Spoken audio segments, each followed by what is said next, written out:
We fight in the courts, in Congress, across state legislatures, and in the public square for everyone's right to live as themselves and believe as they choose. You're listening to Good Faith Weekly. I'm Mitch Randall. And I'm Missy Randall. We're here each week exploring the intersection of faith and culture. We find people who stand up, speak out, and step forward for inclusion, freedom, and justice for all. It's time for Good Faith Weekly. Brought to you by Good Faith Media.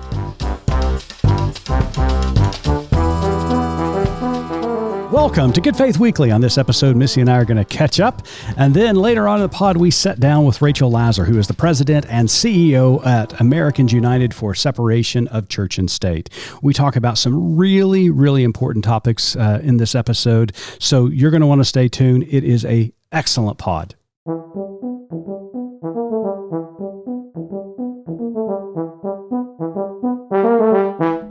Hello there, Missy. Hey, how are you? I'm doing well, and you?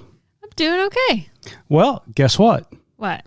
It's almost Palm Sunday. Oh my God. Isn't that hard to believe? I mean, we're in March. I know Easter was coming early this year, but seriously, we're still in March. Easter is in March this year, but before Easter, obviously, Palm Sunday. That's crazy. I didn't realize it was the Sunday. So thanks for the heads up. Yes, absolutely. Better go get some eggs to hide. So let me ask you this, because I know you're a stickler on no white before Easter. Yes. But on Palm Sunday, what are you allowed to wear on Palm Sunday?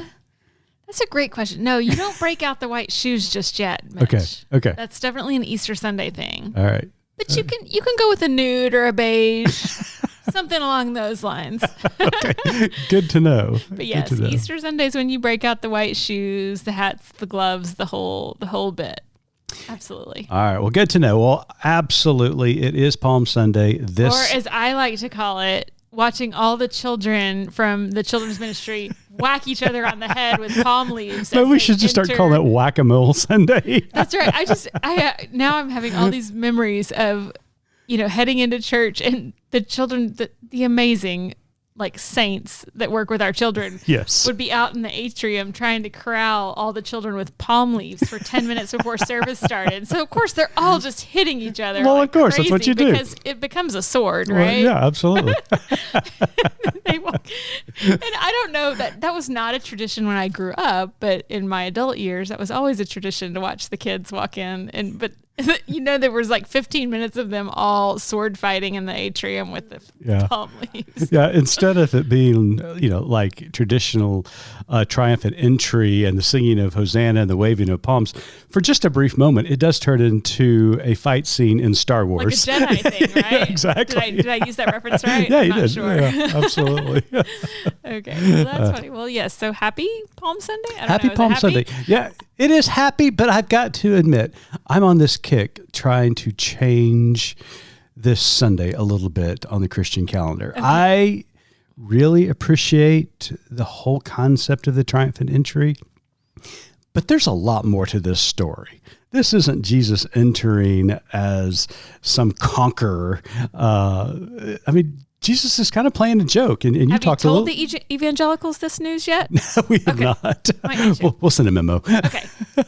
But you talked about just kind of the absurdity that Jesus is pointing out, kind of making fun of the empire. Well, I was retelling a sermon that I heard from our pastor that was really meaningful to me, in which he kind of addressed Palm Sunday and Jesus as a comedian, which, we have a child who fancies himself a comedian and is trying to make a go of that. So it resonated with me when he was talking about just how Jesus was kind of making a mockery of the system. So you can speak more to that than I can. I just remember at the time as a mom, I was like, oh, that makes me feel better. Yeah. It absolutely was. It really was a mockery of the empire, because traditionally when the Roman Empire would conquer a people, conquer a city, then the the commanding general, or if it was big enough, it would be the emperor himself, who would ride in before chariots and on a white horse, a conquering horse, to make a show of it, to demonstrate the power of the empire. And so Jesus is just making fun of it every chance he gets.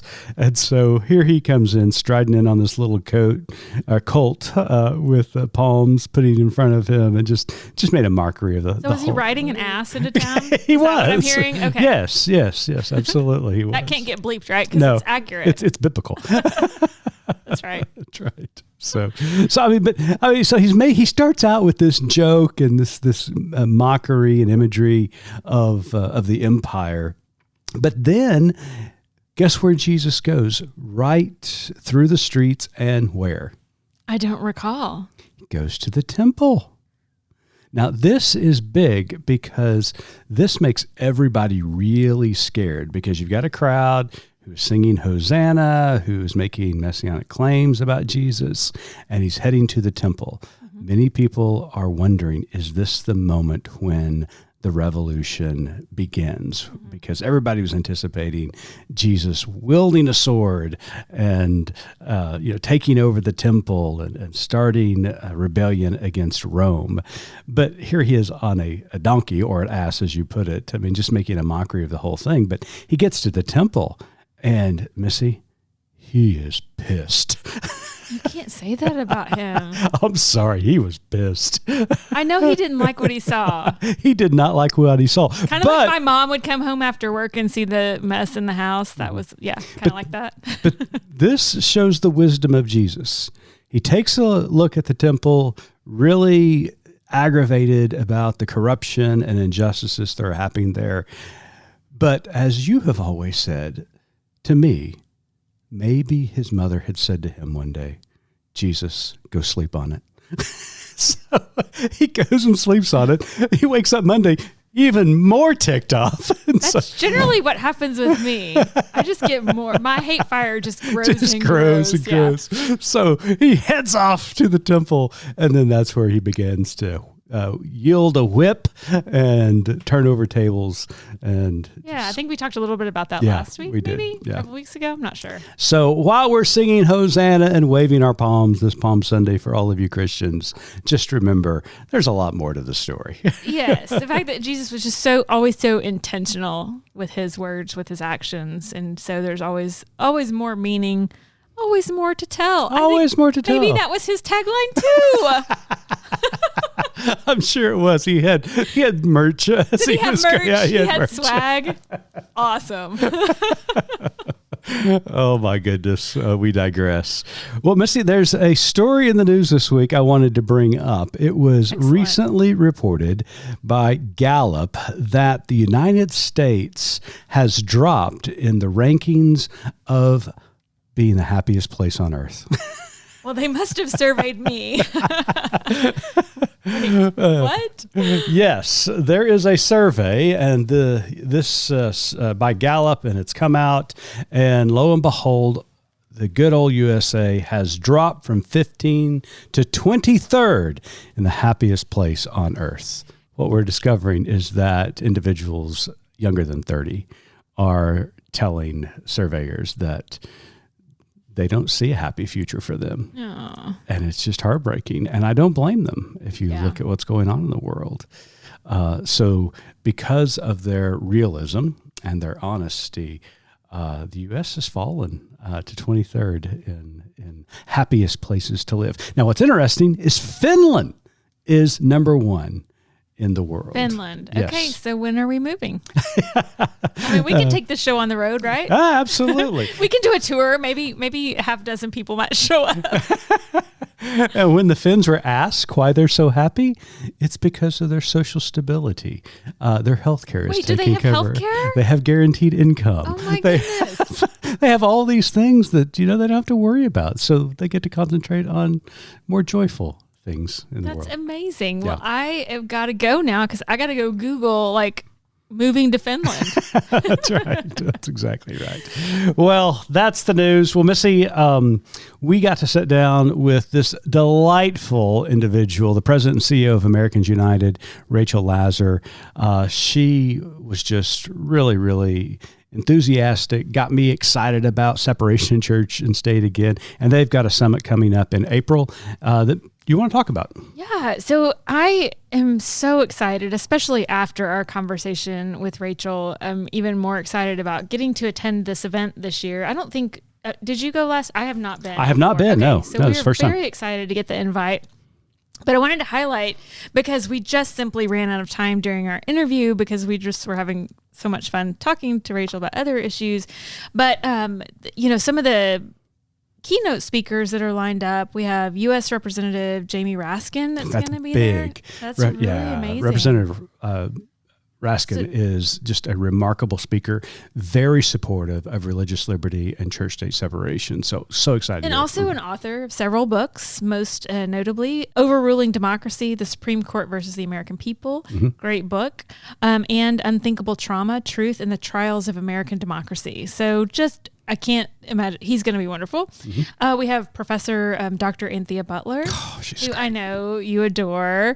She's the chair of the Department of Religious Studies at University of Pennsylvania, a historian of African American and American religion, and is an expert on Christian nationalism. Her most recent book, you may have heard of, White Evangelical Racism, The Politics of Morality in America.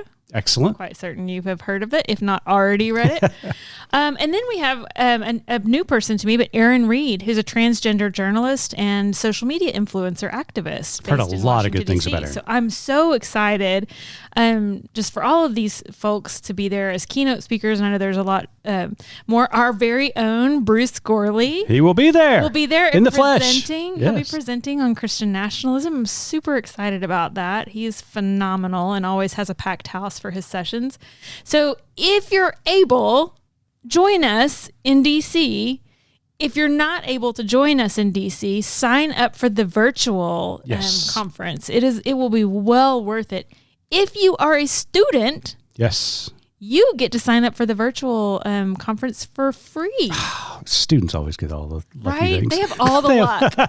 I mean, you get to go free because we all know you're paying that student debt, right? So yes, if you're a student, it's free, but there's a virtual and in-person. So definitely check it out. Come join us if you can. If not, sign up online. This is going to be a great conference. Our conversation with Rachel was great. I so enjoyed it. So I'm looking forward to our listeners getting to hear it. Stay tuned. Rachel Lazar is next. This episode is brought to you by the Summit for Religious Freedom. Christian nationalists, extremists, and their political allies are working overtime to impose their narrow religious beliefs on all of us. Learn how to fight back at the Summit for Religious Freedom on April 13th to the 16th in Washington, D.C. We're organizing to defend LGBTQ+ rights, abortion, contraception, and reproductive rights, our public schools, our democracy, and the separation of church and state. The Summit for Religious Freedom is the hub for this collective fight. TheSRF.org. That's THESRF.org. Has all the details. Use promo code GOODFAITH for 10% off registration. Anyone can attend virtually, and current students can attend the summit virtually for free. Scholarships are also available. SRF sold out last year, and tickets are going fast. Don't sleep on this. Visit thesrf.org today, and don't forget to use promo code GOODFAITH for 10% off registration. The summit is hosted by Americans United for Separation of Church and State. Freedom without favor and equality without exception.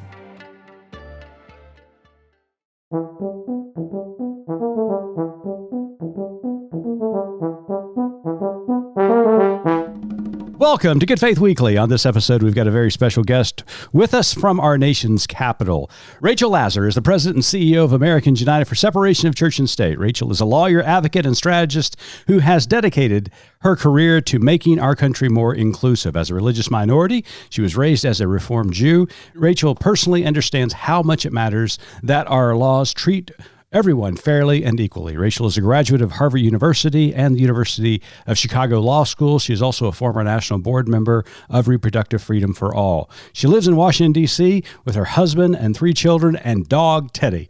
Rachel, welcome to Good Faith Weekly.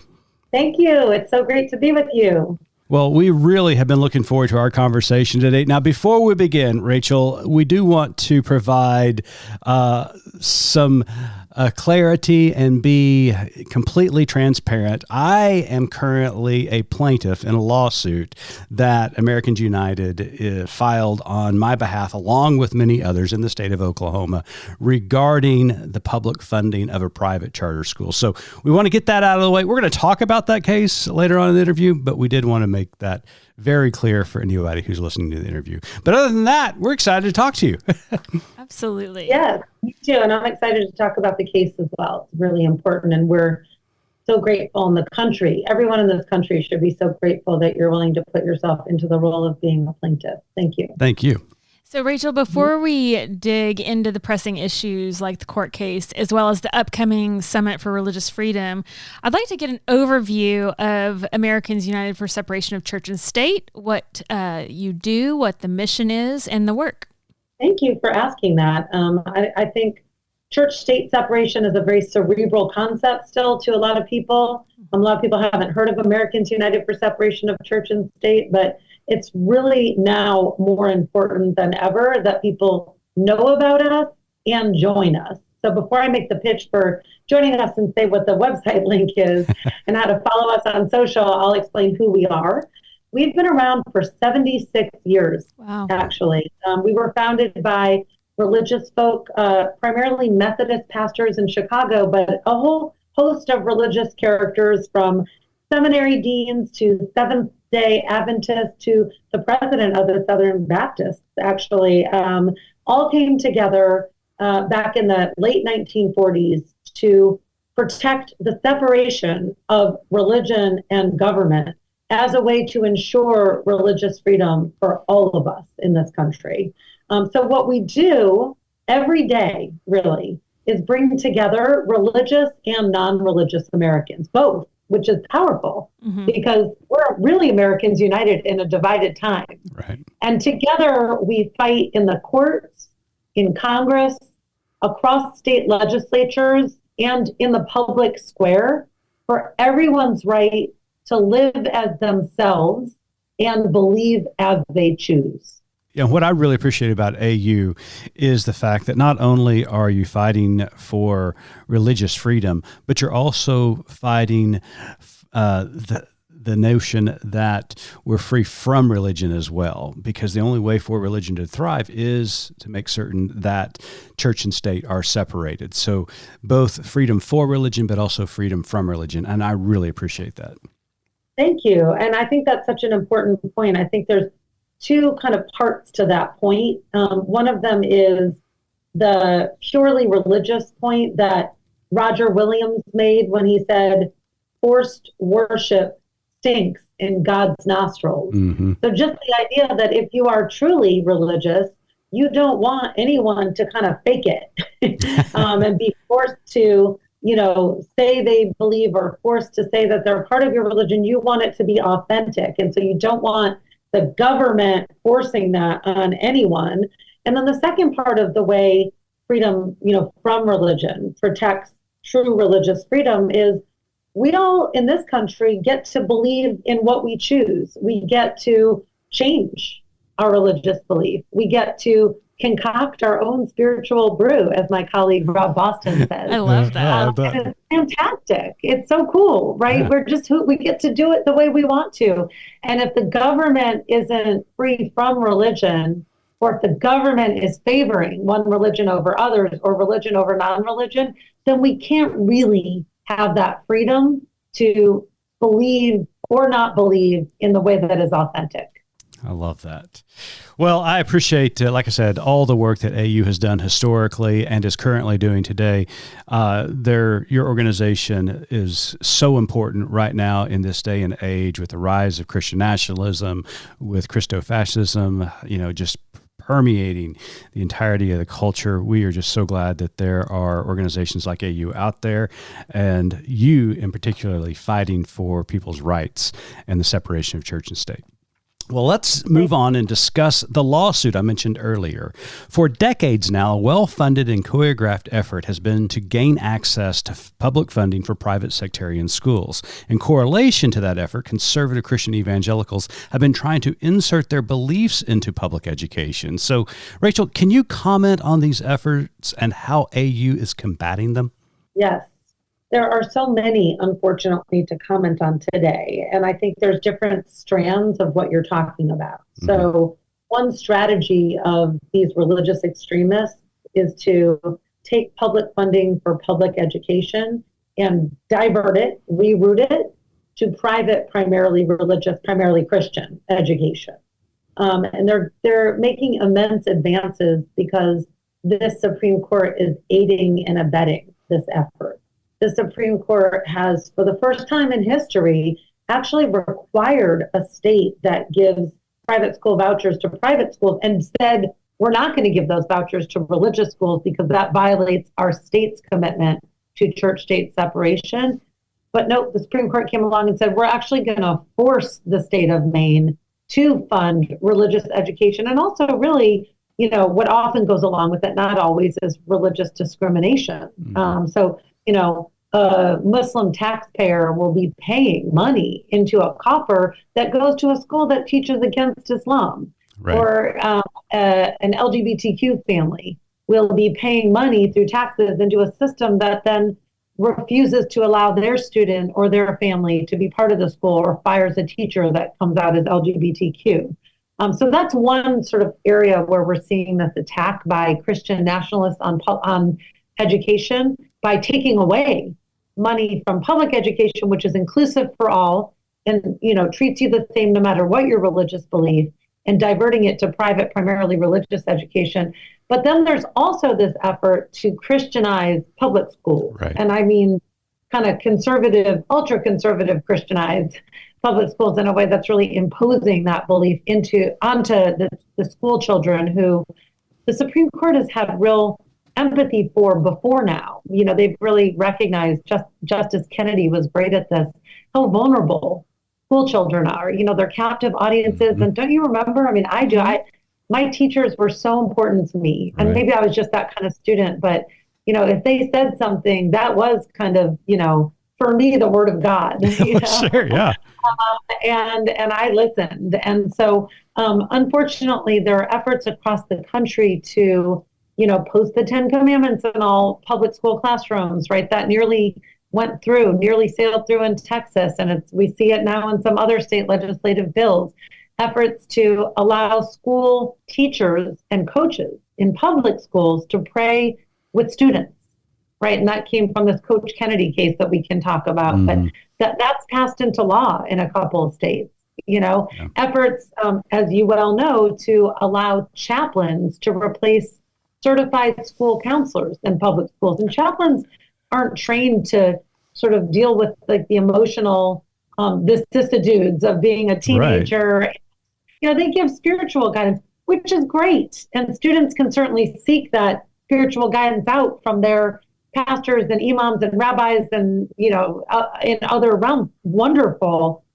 But not in our public schools. So that's like this other side, right? In addition to the public funds going to private religious schools, the Christianization of public schools, and the real climax of that, if you will, is the lawsuit you're involved in, because this is a sea change for America. I mean, it's stunning what has happened in Oklahoma. The as you know, better than others, but I'll just say it for the listeners, the public charter school board, the virtual public charter school board, approved the application of St. Isidore. St. Isidore is a Catholic school, doesn't hide it's a Catholic school, says that it will operate by the beliefs of the Catholic Church, says all are welcome who abide by those beliefs, says in its application that it will discriminate against LGBTQ families, reserves the right to discriminate against students with disabilities, even though public schools can't.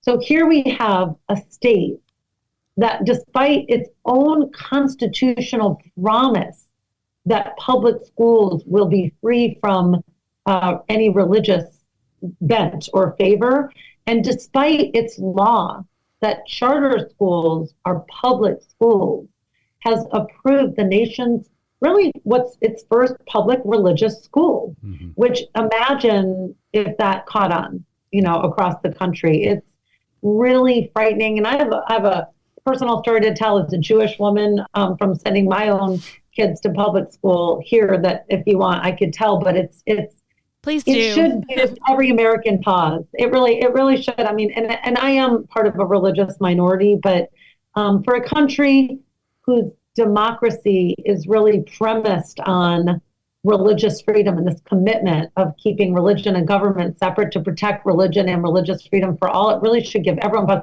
For me, as a Jewish mom, I, of course, sent my kids to public school and moved to a neighborhood where I felt like the public schools were good and was really grateful that I was able to do that. My daughter, my middle daughter, went to pre-K and made friends with a group of girls. And it was such a lovely group of girls. Well, one day she comes home from school and she says, and I'll just fake the name because I don't want to. Sure, yeah. Catherine said to me that Christians go up and Jews go down. What does that mean? And I just said to her, just ignore that. She really, maybe that's what she believes. That's certainly not what we believe. And that's not true as far as we're concerned. So just, as my dad would say, moveon.com. Go back to playing with Catherine and everything's fine. But what I thought when I saw the approval of this first religious public school in the country in Oklahoma was, imagine if one of her little friends hadn't said that to her, but the school teacher. But her teacher, had absolutely. said that to her. And the feeling from a teacher, from a position of authority, someone who holds that kind of power from our state, right, made her feel like such an outsider from that place of authority. That is anti-American, in its essence, right? And to a country where we know that one of the things that we value more than anything is our promise of equality, no matter what belief system you hold, no matter what the color of your skin, right? Like you get to be treated equally, no matter how able-bodied you are. And that just freaked me out to think if that came from a school teacher, that would have been a whole different game. And that's not the America that I know I feel good about living in. And I think none of us should, because ultimately religious freedom is central to our character and to our DNA. Absolutely. And we've actually been here before. And as you well know, I've told a story in conjunction with this case of my great-grandmother, Muskogee Creek, being a resident at Chilocco Indian Agricultural School here in northern Oklahoma. And the whole process of her and her sister being residents there was that there were local people in eastern Oklahoma who convinced their family that they should be educated.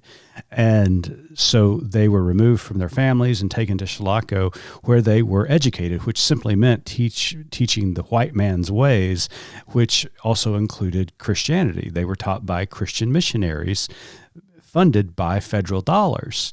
And it was all about assimilation. There was child abuse that took place using severe discipline methods based upon quote unquote religious doctrines. And so we have been here before, and we know the dangers of using federal funds to oppress children with religious beliefs, because it can go haywire in an instant. And so we've got to be extremely careful when we're talking about these issues. That's why we need organizations like AU reminding not only the society, but also the courts that separation in church and state is a good thing. I that story is so meaningful, and I'm so grateful that you tell it and you're willing to tell it, because there's a couple of things that really resonated with me, from your story. And one of them was the trickery of, saying, well, you need to do this to be educated, like as though it's for your own good. And I feel like a lot of that trickery has operated in the realm of private school vouchers. People think, well, this is school choice and this is better for us. But, 94% of the nation's Black and brown children go to public schools. So there's nothing that's better about removing tons of funding from the public schools where most kids that are Black and brown go and giving them to, private religious schools where very few kids who use private school vouchers are using it. Let me just put it like this, where very few kids who couldn't afford private schools now can just because of the vouchers, right. So I think there's really this element of trickery also operating in the private school voucher sort of like debate. Yeah. And the other thing that really, I know that history, and it's a cruel, horrible history. And, it's a history that teaches there are insiders and outsiders, and also that there's one way to be a true American, Yeah. And that is to abide by the white Christian way. Right. And I do want to call out that is what we still see sort of at the core of this white Christian nationalist movement, this greed to assert that it's really only white ultra-conservative Christians who are the true Americans, and no one else is. And that is an anti-American concept. Amen. So, wow. That was a lot. We had a lot to say about that. Out there for I'm personally involved in this one, Missy. I know, but between the two of you and your passion, we could camp out there for another hour, and I would sit here and be captivated. But let's move on to another issue that stays in the headlines, but abortion care and the recent repeal of Roe v. Wade. So AU claims that abortion bans violate the separation of church and state.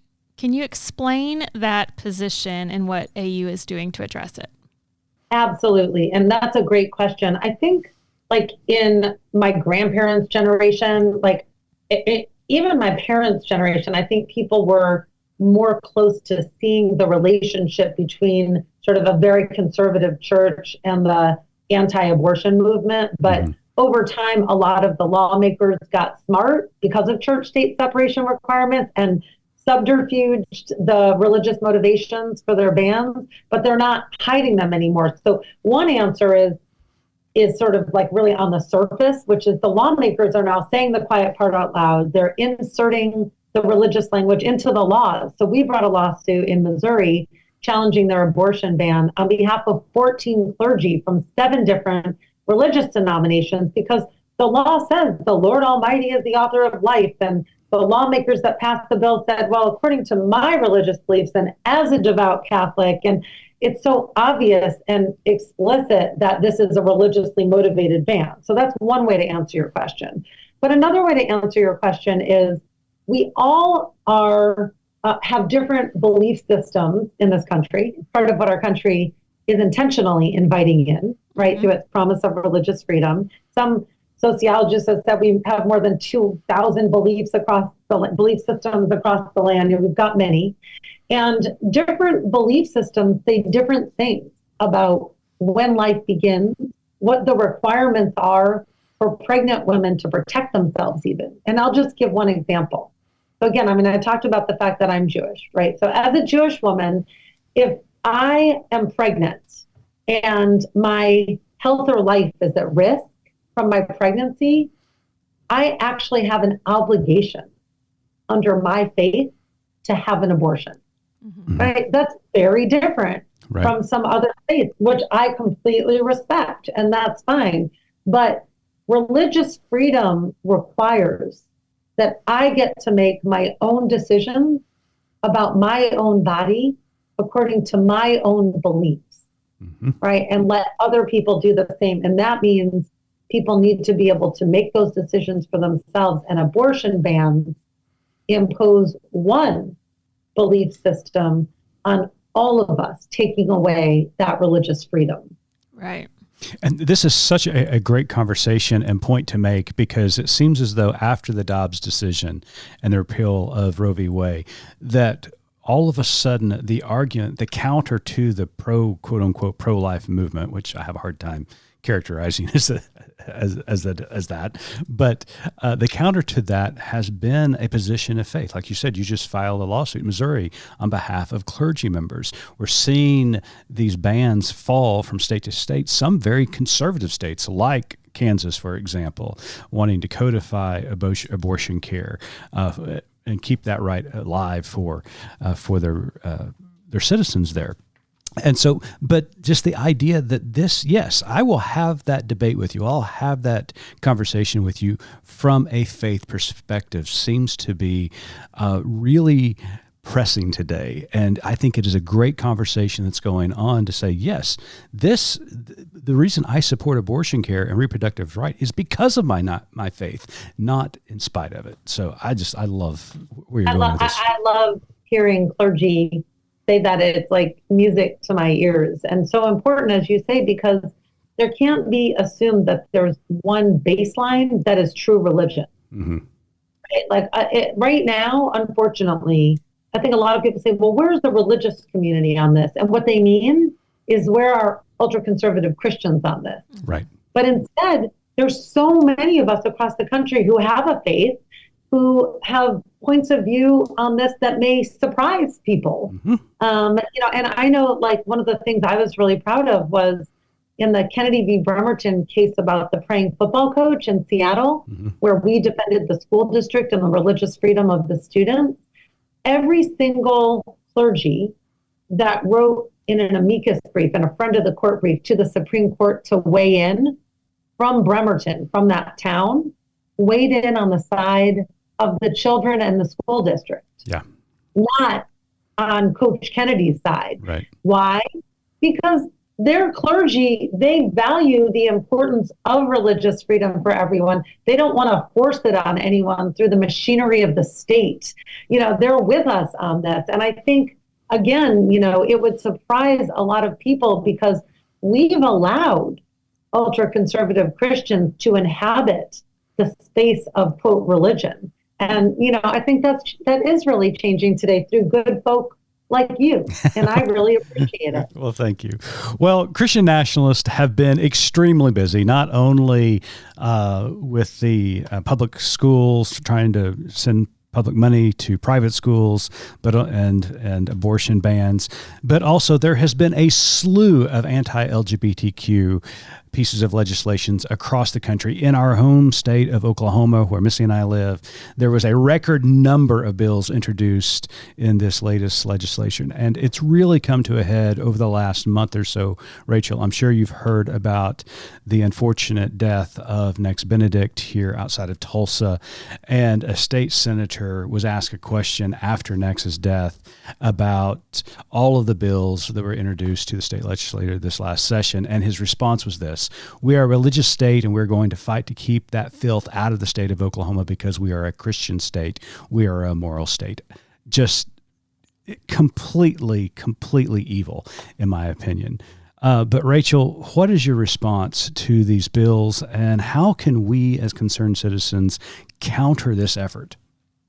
Well, yeah, I mean, first I just want to say that, as a mom, as a human being, as the president of Americans United, who sees that the rhetoric and the actions that are coming from this Christian nationalist movement have real tragic effects, right, that I broke, when I heard about the death of Nex Benedict. It was so cruel and also so causal, mm-hmm. Given what we're seeing out there in this vitriolic way of treating our LGBTQ, or I should say, and I've learned, 2S, which is Two Spirit, because Nex also was from a Native community as well. Yes. And so I love that characterization and that nod to, I know it's a lot of letters for a lot of people, and I appreciate that. I know, but I also just, I respect that. I will call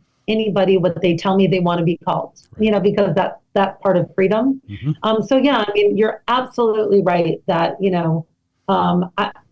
it's hard, as a Jewish person. Now I know Jesus was a Jew. Wait a minute. Breaking news here, Rachel. Breaking news. You're telling me Jesus was not evangelical Christian? Exactly. Sometimes I feel like I can maybe I'm on okay ground when I do talk about what would Jesus do. I think you're on safe. I think you're on more solid ground than we are, to be quite honest about it. I don't know. I mean, look. I mean, and I know that the least among us is part of the New Testament, not sure, the Hebrew Bible, but What I find devastating and remarkable is the way folks that, you know, sort of wrap themselves in a cloak of belief and faith, you know, are preaching and acting in ways that are treating those of us who have less security in our society and less stability terribly. And in fact, in ways that threaten not just the livelihood, but the lives, you know, of these folks. I mean, whether anyone who's on kind of the lower end of part of a group that has less power and less security, you know, whether it's women who still do, whether it's LGBTQ people, whether it's religious minorities or the non-religious in the South, or racial minorities, right? That's who's suffering the most in the name of religion. And, you know, from what I know, and as a person who's proud to be Jewish, you know, so many of our faiths, what they have in common is they're about love. Yeah. You know, they're about love and they're about community. And you know, what we're seeing today is the complete tearing apart of communities, the creation of people who are in and have power and people who are being cast aside and who are unsafe even in our society. And, you know, and I think it's a backlash against all of the recent progress. Yeah. So what I like to say, and I love to say it in particular to audiences in the South who may feel besieged, sometimes the progressive folk in the South, that we are on the winning side of history. We are on the winning side, the inevitable side of where our country is headed to fulfill its promises. And we also do have the power of the people. Yeah.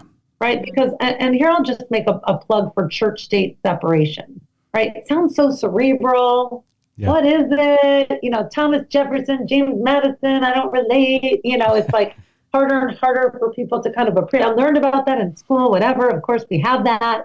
You know, we're not Iran, you know, things like that. But church-state separation is what protects our right, not just to believe as we choose, but to live as ourselves, to have reproductive freedom, like we talked about, to live as a queer person if we are, the right to read and to learn, right? No book banning, right? Those book bans and censorships are being driven by these same folks. The rights of religious minorities and the non-religious, even, you know, if you care about the environment, these religious extremists are climate change deniers.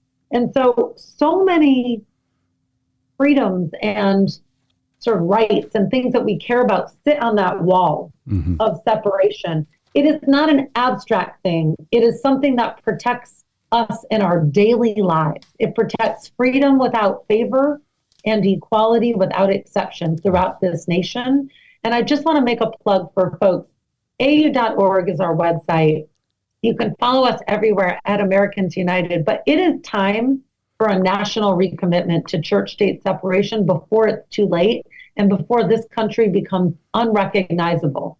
So today is a good day to do something about it and join our very diverse, wonderful, widespread movement. We'll talk about the summit, that we're organizing, but we have people from all 50 states there. I mean, we're a glue, we're a uniter in divided time. So you mentioned a recommitment to separation of church and state. For our folks, we would say that's a rededication.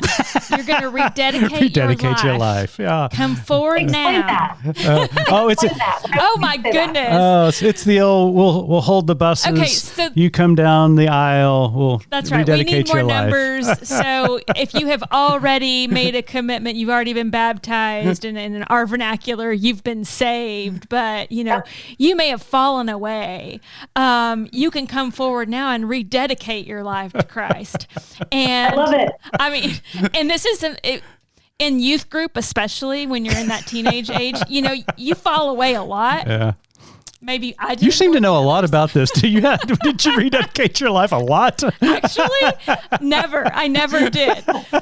Well, because it always included walking in the aisle, going down front in front of everyone, which I'm outie on that, right? I'll go off here on this microphone and regret it later. But if you put me in front of somebody, yeah, no, not happening. Anyways, so you said that. So for all of our folks, we just need a little rededication. We do. I feel like. A little rededication. Exactly. I love it. Rededicate. So you mentioned the summit, which now after this conversation, I'm doubly excited for, since we get to attend this year. So it's April the 13th to the 16th in Washington, D.C. So tell us more about it. How can we sign up? And let's get there. Yep. Okay. So first of all, it's the Summit for Religious Freedom. So, and if you go to, I'll tell you the URL, www.thesrf.org, the Summit for Religious Freedom. And we'll put that in the show notes for all our listeners. Fantastic. .thesrf.org. So here's the deal. The Summit for Religious Freedom is really the hub of the religious freedom movement and our fight for church-state separation and all of these rights that we've been talking about and freedoms that rest on church-state separation, on that wall. It brings together people from every place and walk of this country. Last year, we had people from all 50 states. We had Black atheists sitting next to white Southern evangelical pastors. We have young people, and I'll just say older people. We have queer people and straight people and non-binary people. And, we talk real, but one of the things that I appreciate most about it is it is a place where you can get unbelievably quality education. And there's, workshops on a million different great topics.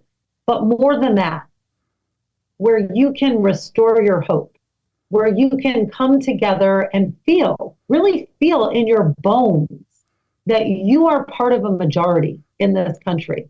And that if you band together with all these people who are seemingly different from you, but share this American belief, that we absolutely can win on this issue. And it's so restorative and so healing, especially in this moment. Love it. Can't wait to attend. I'm so excited now. Well, Rachel Lazar is the president and CEO of Americans United for Separation of Church and State. We are so delighted that you joined us this week on Good Faith Weekly. But Rachel, before we let you go, we've got one last question that we ask all of our guests. So Missy, take it away. So Rachel, as you know, our tagline at Good Faith Media is "There's more to tell." So in light of your work and our robust conversation today, what is your more to tell? I think we've got to find a way to come together across our divide. I think that's counterculture to say today. A lot of people just want a war, but there's a lot of different ways that we can be different from other people. And while it's really important also to live into the communities that represent different parts of our identity that may be vulnerable, we are not going to get anywhere today without joining forces with people who might be unusual bedfellows even, but where it's important to talk to them. So it extends both to speaking with people that might sort of come from, quote, the other side and just talking real and open up spaces for dialogue. But it also is a plea to create spaces. You can create spaces where people can come together. I'm also a yoga teacher on the side, and I teach these community classes, and then we go into brunch and, just a way of forging community. We're lonely today. Yeah. We're lonely humans today. And I'll just sort of conclude. I know this is sort of all over the place, but the theme here is get out of your homes and come together with people more, because that's generates power and hope. And I'll just say we run a legal, we call it the Legal Academy, and we bring together law students from 14 different nonprofits that do social justice law like we do. and we train them, and more important than anything, we network them with each other. It's one of those rare times where there's just people coming together across causes, but they're learning together and forming community. And I'll never forget a conversation that I had with one of our graduates. It was on the last day of the legal academy. It's 4 days in person. Then it continues throughout the year. And I was asking him what he got out of it. And he said, I don't have imposter syndrome anymore. Just being here with everyone, I now realize I belong. Yeah. Like I belong too. And I think during this day and age when many of us are being made to feel like we belong less, coming together, like at our Summit for Religious Freedom, like any ways that you want to do in your local community, are going to save this country and this democracy. So I encourage everyone to do it. Love it.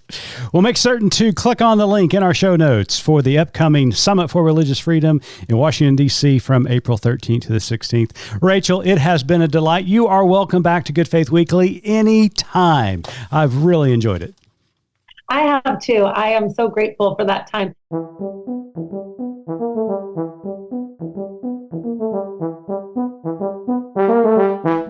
Well, Missy, this is what I did my doctoral work on.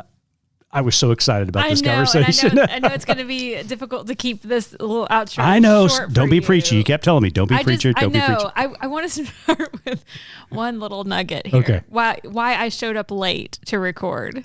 Okay. Because I did show up late. You'd been sitting here for how long waiting for me? Oh, it seemed like hours. A while. Okay. This is why. I never really thought I would have to explain to someone on the pod what rededicating your life meant. and you did it to a Jewish person. Because again, and as she talked about, the idea that when people in the media or in politics say, where's the religious community on this, really means where are the ultra conservative, Christians on this. I just never realized how steeped I was in that bubble. And when she said that, I was like, oh my goodness, how do you not know? Did you not ever sit through an invitation? Well, obviously not. You Christian-splained it to her. I did Christian-splain it. Ooh, we're going to coin that term. We've got it. People don't steal it. I've registered it. So I thought after having that call, I thought, I'm just going to Google. Oh, no. What does it mean to rededicate your life to Christ? Oh, right? Yes. Just to see what kind of funny is. And I am sad to report there's nothing like funny to report other than people who want to talk about rededicating your life. They really use King David a lot for, their example of somebody he needed a lot of rededicating. Who rededicated his life, yes. Right? Which makes so much sense. Mm-hmm. But the other thing is that now all of my social media ads are going to be about rededicating my life. So I'm a little bit upset. But anyway, so I went down a rabbit hole on one particular website about. So what I hear is any preachers out there who are listening to this podcast, if you need to get your baptism numbers up, Missy may need to rededicate her life. Oh, 100%. But I'm comfortable with my sin. Okay. I'm fine with it. So I'm good. Oh, there's another t-shirt. I'm comfortable with my sin. Oh, totally comfortable with it. But anyways, it was just funny. So I go down this rabbit hole. I find these websites about like evangelists and all these things to do. And then I'm like, I got no content out of it. And all of my social media ads are going to be about rededicating my life. So you're welcome. The things I do for this pod. Oh my goodness. So, now you can take a turn to the wah-wah. Well, I'm super excited about this summit. Religious liberty and church-state separation is extremely important right now in this moment because there is a concerted effort and a galvanized concerted effort to implement draconian Christian doctrines into our culture and into our legal system. And it is terrifying. Things that Margaret Atwood wrote about long ago and others who imagined this theocratic type of governance in the United States of America, who, when we read all that stuff, oh, that's fantasy. That's never going to happen. Well, guess what? We are really, really close to that. And we saw it in full display on January 6th, 2021. And it is just continuing to gain steam. So I'm really worried about it. I am glad that there are organizations like AU and Good Faith Media and so many others who are countering Christian nationalism and fighting for the religious liberty of all people and advocating for religious freedom for religion and freedom from religion. So let's just say for 1 second, and we don't have to go on very long about this, but let's just say for 1 second, you've got somebody who's not an extreme conservative, even, or fundamentalist person, but somebody who's just a good, what we would consider, we grew up with some of our family members, good church going folk, who say, well, what's wrong with this? We want, our president, we want our government to be led by, as in our world might be Christ-fearing, folks, or folks who have, the Christian faith tradition. What's wrong with that? Because we know that those tenets are good and moral and all these things.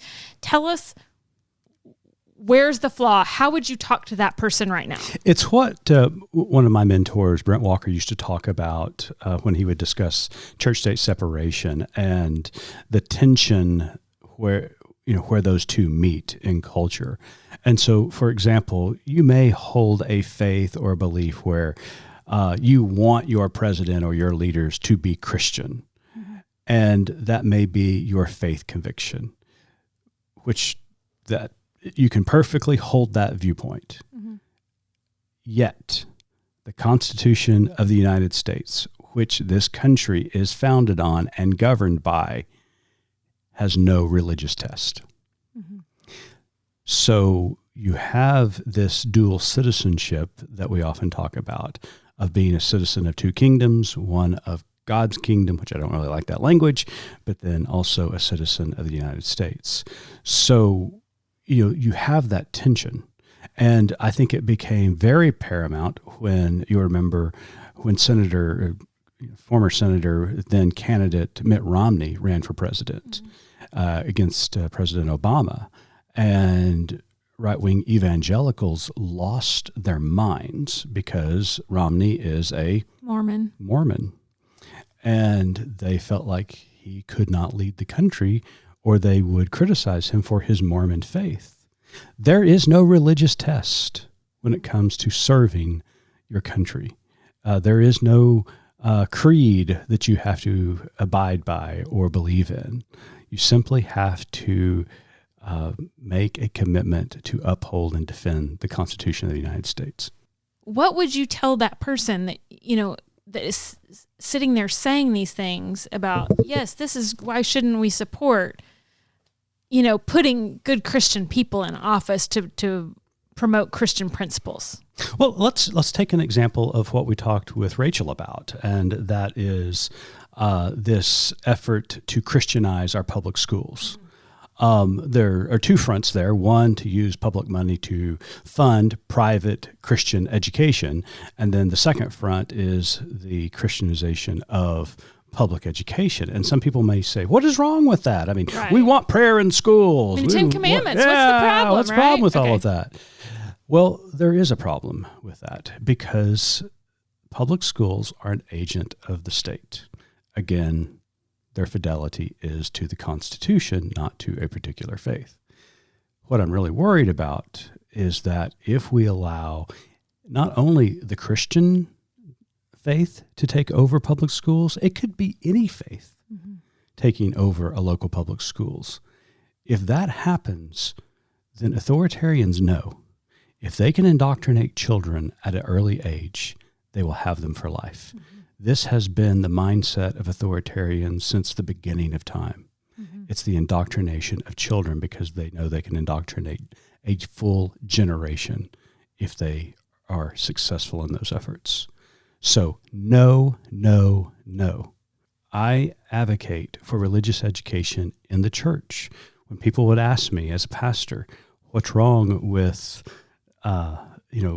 school teachers and administrators leading prayer in public schools? And I would always say the same thing. I'm sure they're fine, decent people, but that is not their job. That is my job as a pastor. That is my job as a parent.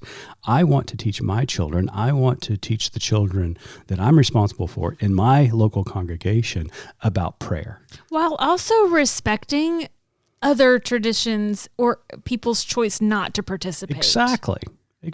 It's our choice, and it has to be a choice. Yeah. And I want to close with this because this is a very powerful story, and it's from my childhood. I grew up on the east side of Tulsa. Each morning, I went to Walter Reed Elementary School. We sat down in homeroom, and we called a roll, and then our homeroom teacher led us in three things. One was the Pledge of Allegiance. Mm-hmm. Two was singing the Star Spangled Banner. And three was prayer. That's so crazy. But I tell you that because of the young girl who sat next to me. She sat down through the entirety of all three of those practices. She was a Jehovah's Witness, and her faith taught her not to participate in those activities. Mm-hmm. This was elementary school. Mm-hmm. You can imagine the criticism and the taunts that she received from other students. Mm-hmm. And it was appalling. And it was being conducted and seen over by public schools funded by your tax dollars. And by the teacher, someone that you're taught to respect and to learn from. Right. So, I mean, just like the story that Rachel told about her daughter and what she heard at school, and she handled it beautifully. Yeah. I'm not sure I would have been so poised and kind about that. Right. But you just think it doesn't take much for us, for anyone, to be on the other end, to be on the minority of that coin. Yep. And we need to think about that. We need to remember that. We need to remember public schools are for all children. One, I know we talked about so many other things, but we're kind of camped out here. It reemphasizes the importance of religious liberty for all people, and that is a right to worship God as your conscience dictates, or not to worship God as your conscience dictates. Right. And the only way, Missy, for those freedoms to remain intact is for church and state to remain separate. So I still contend, Mitch, we need a rededication. Come on down. The buses are waiting. I see that hand out there. That's right. Every head bowed, every eye closed. Who's willing to rededicate your life tonight to the separation of church and state? Cliff, cue the music. Thanks for joining us on Good Faith Weekly this week. Until next week, keep living good faith.